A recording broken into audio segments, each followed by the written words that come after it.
Good morning, Ridgeway. This is Amy Vedantham, and I'm the children's pastor here at Ridgeway.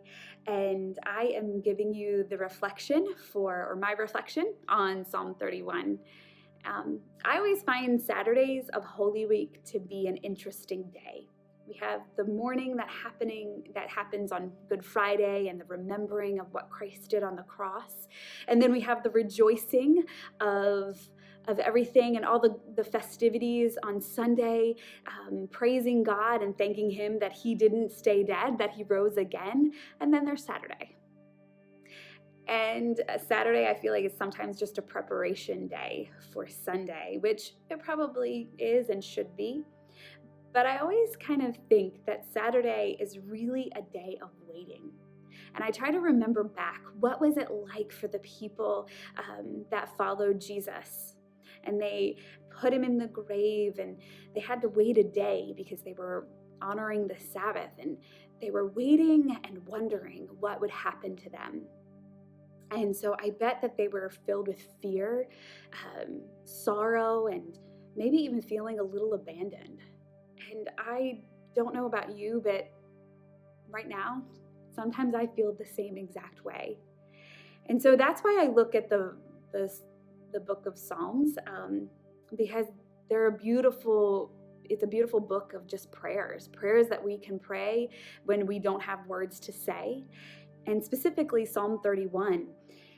Psalm 31 is a psalm of David, and he was writing it in a point of distress. It's a lament psalm, and he's persecuted on all sides, and he feels alone and abandoned. He's in the middle of probably a coup that happened within his reign, and he just feels like everybody's left. And so in chapter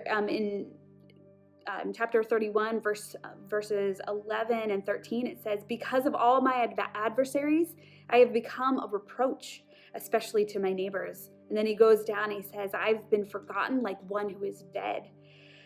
For I hear the whispering of many, terror on every side. They scheme together against me as they plot to take my life."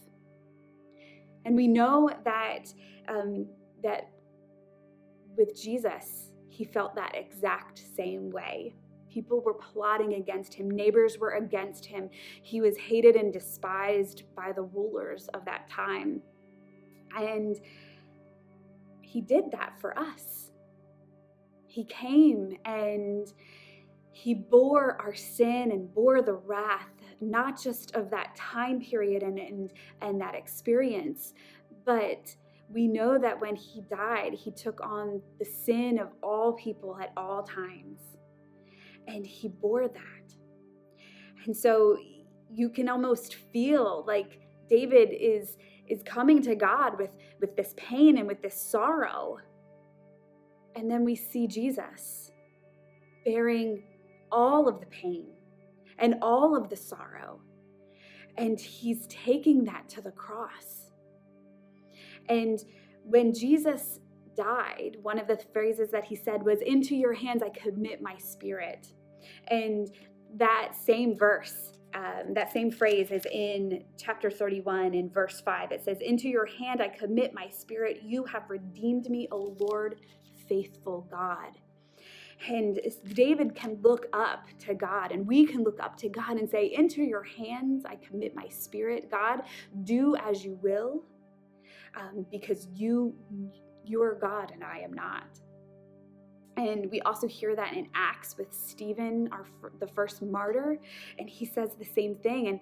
And when he says it, right after that, he sees the sky part and Jesus walk out. He dies in peace. But yet when Jesus says that on the cross, what he sees is not God's face, but God's back. You see, he took all of it for us, so that when we look to Jesus, we can say in verse 19, "Oh, how abundant is your goodness, which you have stored up for those who fear you." And we can say, "Be strong and let your heart take courage, all you who wait for the Lord." we can have courage and we can have joy in this waiting, in this Holy Saturday, because we know what is to come. We know the joy that is set before us. And we can do that because of what Christ did on the cross. So I pray that today is a day that you just reflect in your waiting on the goodness of God, that He's not promised to take us out of our pain and out of our sorrows, but He is promised to be with us through them. So in your grief, in your confusion and your questioning, He's there. So I pray just a blessing for you and your families. I pray for God's protection. And I pray that when we meet again, that you have experienced Christ in a new way.